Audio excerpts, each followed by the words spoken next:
नमस्कार दोस्तों, कैसे हैं आप लोग। आई होप अच्छे होंगे। तो आज हम लोग इस वीडियो में बात करने वाले हैं जीडीएस का जो वैकेंसी आया था उसमें आपको कंफ्यूजन होगा कि कौन सा कैटेगरी सर्टिफिकेट लगेगा, किस तरह का कैटेगरी सर्टिफिकेट, चाहे सेंट्रल का लगेगा या स्टेट का लगेगा। चलिए इस वीडियो में बात कर लेते हैं कि आपको सेंट्रल का कास्ट सर्टिफिकेट देना है या स्टेट का देना है। ठीक है, देखिए कैटेगरी कितने प्रकार का होता है। एक तो बार मतलब अनरिजर्व कैटेगरी होता है, दूसरा ईडब्ल्यूएस यानी एक्स्ट्रा वीकर सेक्शन कैटेगरी होता है, तीसरा ओबीसी कैटेगरी यानी अदर बैकवर्ड क्लासेस होता है, चौथा शेड्यूल कास्ट और पांचवा शेड्यूल ट्राइब। ठीक है, इस 5 तरह का कैटेगरी होता है। लेकिन जो अनरिजर्व कैटेगरी के अंडर आता है, जो भी कैंडिडेट्स अनरिजर्व कैटेगरी के अंडर आता है, उन लोगों को कोई भी कास्ट सर्टिफिकेट देने की जरूरत नहीं है। वो अनरिजर्व कैंडिडेट्स है, मतलब उसका कोई भी रिजर्वेशन नहीं है, no any reservation. Just like जब ट्रेन में आप सफर करते हैं तो वहां पे देखिए बहुत तरह का बॉगी बना रहता है। कोई स्लीपर क्लासेस है, कोई एसी फर्स्ट है, सेकंड है, थर्ड है, कोई जनरल बॉगी रहता है। तो जो ज्यादा प्राइस पे करता है उसको उस तरह का बॉगी मिलता है, सीट मिलता है। तो यहाँ भी रिजर्वेशन चलता है। कॉन्स्टिट्यूशन में लिखा हुआ है कि जो भी SC ST schedule tribe, schedule caste, other backward classes, creamy, non creamy, जो भी जिस तरह का कैटेगरी है, तो उन लोगों को मंडल कमीशन भी आप दिमाग में रखे होंगे। मंडल कमीशन के अकॉर्डिंगली ओबीसी सबको रिजर्वेशन दे रहा था। तो रिजर्वेशन एक इम्पोर्टेंट रोल प्ले होता है यहाँ पे जीडीएस सिलेक्शन में। चाहे कोई भी जॉब हो, इंडिया का कोई भी जॉब हो, उसमें रिजर्वेशन देखा ही जाता है कि कौन सा कैटेगरी को कितना रिजर्वेशन दिया जाएगा। तो इंडिया पोस्ट में भी just like other job, India post GDS में भी आपका रिजर्वेशन देखा जाता है। आप कौन से कैटेगरी से बिलोंग करते हैं तो उसमें आप कौन से कैटेगरी से बिलोंग करते हैं तो उसमें आपको रिजर्वेशन दिया जाता है, छूट दिया जाता है, एक तरह से सोचिए।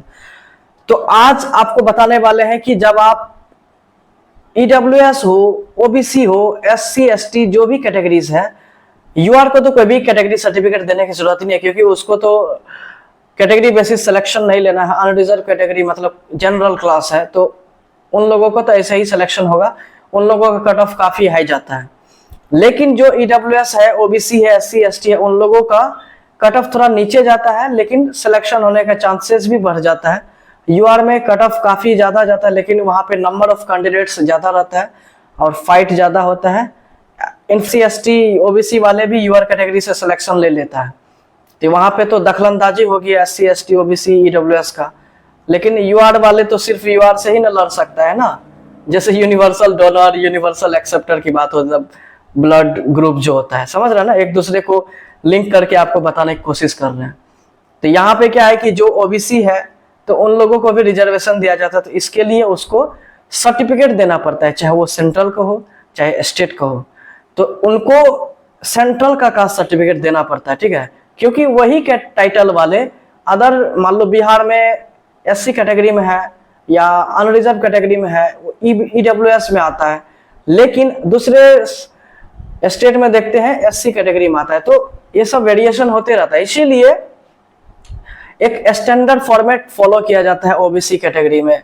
ओबीसी हो चाहे ईडब्ल्यूएस हो, ये दोनों जो है ना बहुत ही क्या बोले कंट्रोवर्शियल कैटेगरी है। मतलब कंट्रोवर्सी होते रहा है इस कैटेगरी में रिजर्वेशन के लिए। जैसे 10% रिजर्वेशन ईडब्ल्यूएस को दिया जाता है, एक्स्ट्रा वीकर सेक्शन को।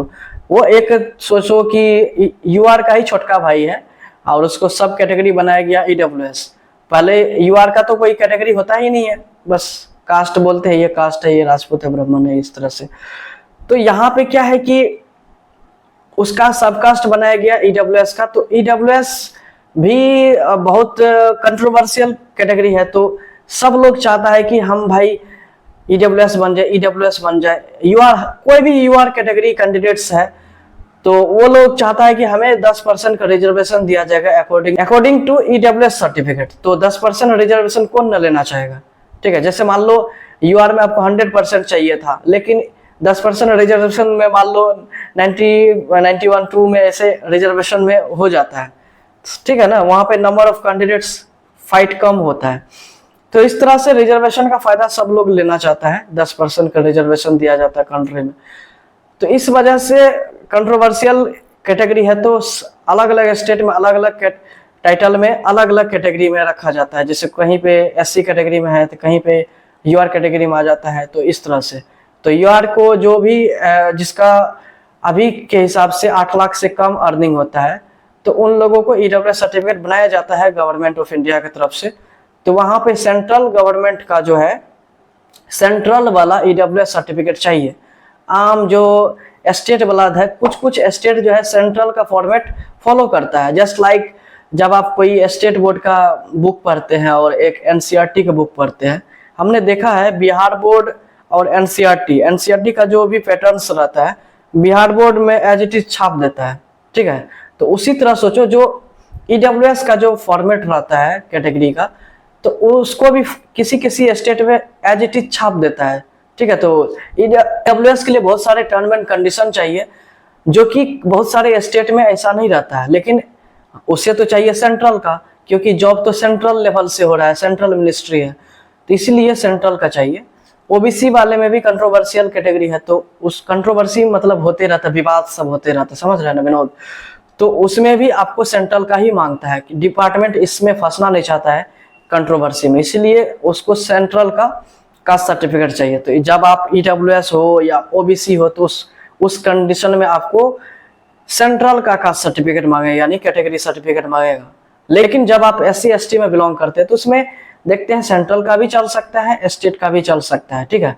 स्टेट का भी देखते हैं, आराम से एक्सेप्टेड हो जाता है। बहुत सारे कैंडिडेट्स हमने देखा है जो SC ST से बिलोंग करता था, अभी वो जॉब कर रहा है, 1-2 साल से जॉब कर रहा है। उन लोगों को काफ़ी मोटिवेट किए थे पिछले साल और गाइडेंस किए थे, तो वो लोग अभी जॉब कर रहा है। और SC ST से बिलोंग करता था, वो लोग स्टेट का भी दे दिया था। कोई बोला था कि हमें सेंट्रल का हमने बना लिया, तो बोले कोई बात नहीं है, सेंट्रल का बना ले, सेंट्रल का दे दो, स्टेट का बनाए थे स्टेट का दे दो, लेकिन कास्ट सर्टिफिकेट लगेगा, यानी कि नहीं है नहीं देंगे, ठीक है। तो EWS और OBC में बहुत कंट्रोवर्सी होते रहता है, इसलिए हर साल उसको रिवाइवल किया जाता है, ठीक है, रिन्यू किया जाता है हर एक फाइनेंशियल ईयर में। जैसे अभी 2024-25 चल रहा है, तो अभी 2024-25 का आपके पास EWS होना चाहिए, OBC होना चाहिए, ठीक है। तो लेकिन SC ST में ऐसा कुछ भी नहीं होता है।